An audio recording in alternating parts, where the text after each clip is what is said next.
table has been altered and modified, and the table has been created successfully into our database. Now what we have to do, we just have to go onto the JFrame,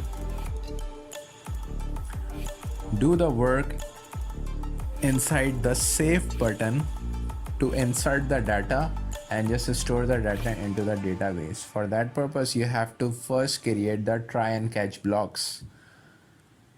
Catch with the exception E, obviously for showing the connection error in order to avoid the termination of program.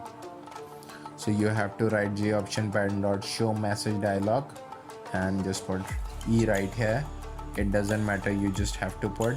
If you just write the E, it will show the exact error what the problem is coming into your code. Let me just copy and paste the line because these lines are same. There is a single parameter that I have missed right here. We also have to put in the login page. So all friends, please follow this step too. There is a class.forName to initialize the MySQL driver right here in the parameter. So for that purpose, you have to write com.mysql.jdbc.driver. This is the important thing you have to write in your code.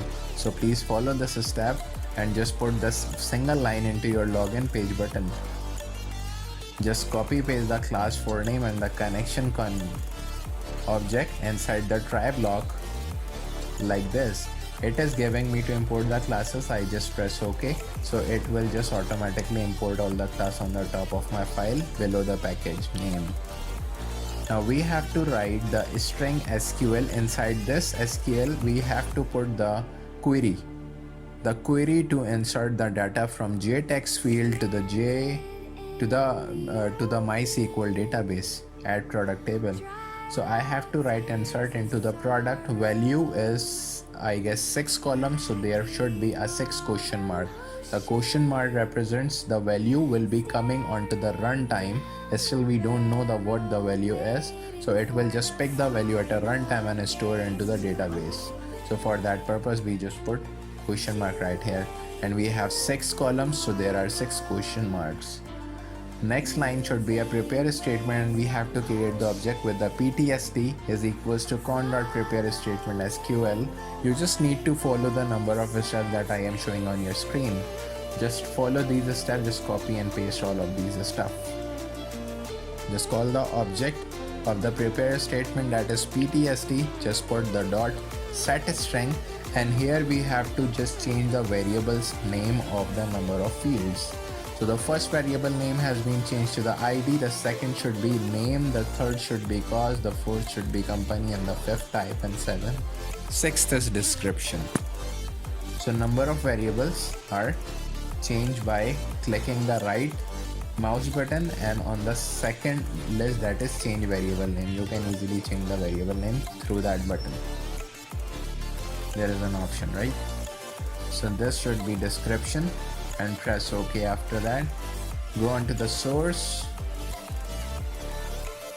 Here we have to write the 1. The 1 represents the column number. The column number 1 is id.getText. Just put the text at a runtime and store it into the database.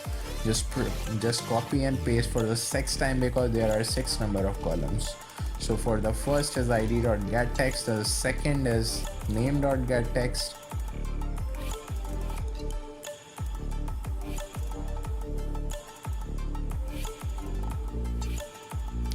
the third should be cost.getText, the fourth should be company.getText type, and description.getText. Perfect. Now below that you have to go and write ptst.execute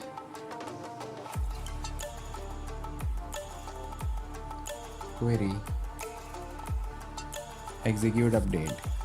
You just have to call the function, write the JOptionPattern.show message dialog in order to just show the pop-up message that your data has been stored successfully. Product has been stored successfully or inserted successfully. right? After that, you just have to close the connection by just writing the object of a connection class and dot close. This is how you can just close the connection. Let's just check whether it is working fine or not by clicking the run file.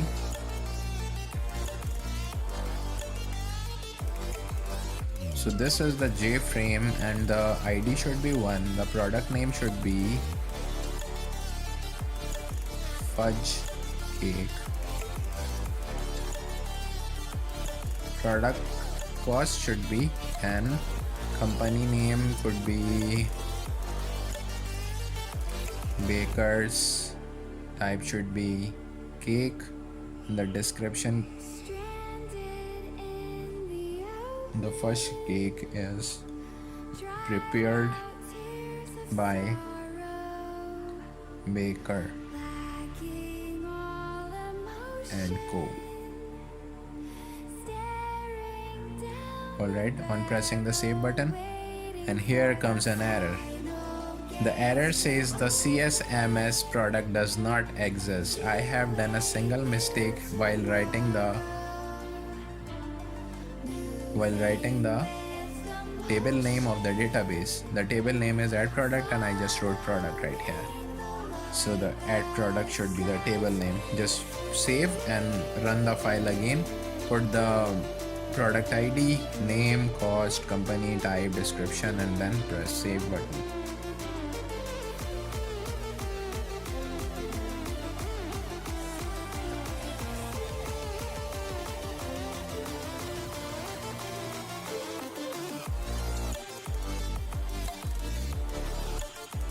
And product has been inserted successfully. Now we have to perform the action through the see all product to retrieve the data on our JTable. Alright, so just click onto the label event mouse and mouse clicked, and inside this method we have to write the code. So for that purpose you just have to create the try and catch block and put the exception right here, that is exception E.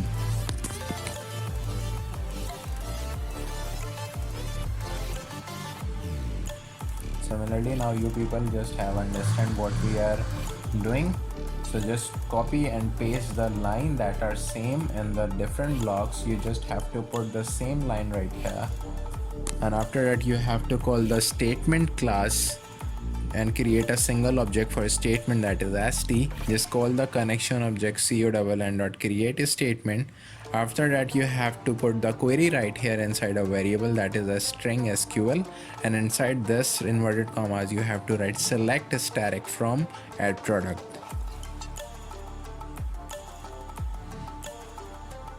Yes, after that you have to put the semicolon. Now we have to write the prepared statement. Now you have to put the variable name, that is ptst right here, equals to con.prepared statement. Just go to write the SQL variable call inside the parameter of a prepare statement, and after that you have to write this result set, create a single object with the name of rs is equals to ptst dot execute query.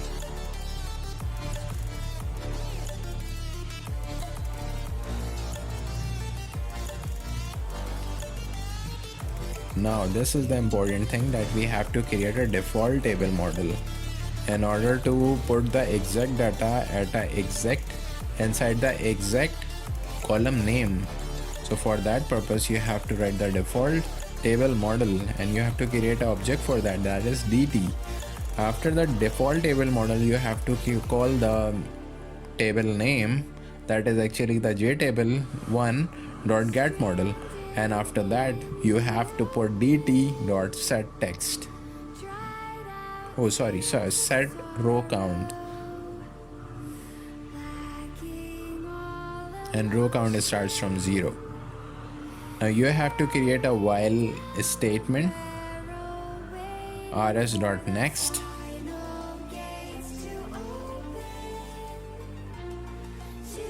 Now you have to create an object o and create an array. In order to store the values inside that array, you have to put rs.get int, and the first column name is id, comma rs.get string,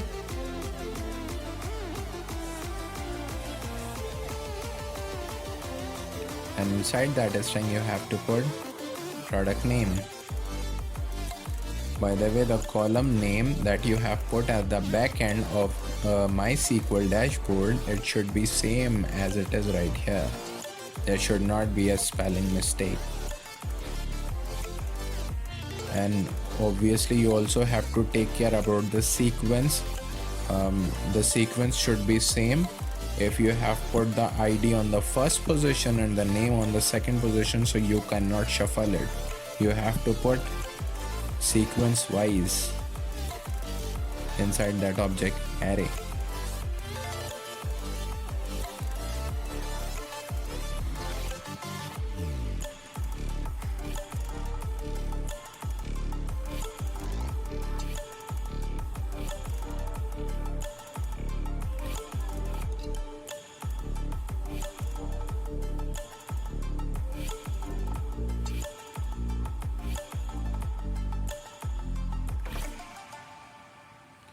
dt.addRow, and inside that parameter you have to pass the array name, that is O.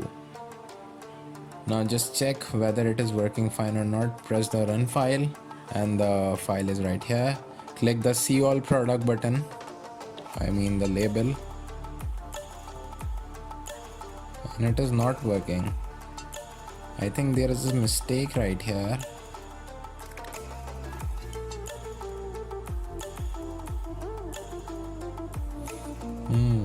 To know what the error is, just to put the J option pen to check what the error is coming right here. Null and with E. Just run the file again and just check why it is not working. Just press the see all product, and it is showing us that check the manual that correspond to the MariaDB. The query. There's a mistake in the query. The select word has a spelling mistake. Just run the file again and press the see all product, and here's the first record has been retrieved successfully from the database to the JTable onto your JFrame. So this is how easily you can work on the Java swing. I guess you just have seen all the thing. I am just thinking to just mute my voice, and just you guys have to follow the next step as I am working on your screen. So just follow all these steps. I am going to mute my voice, and just let's do the rest of the project to be completed.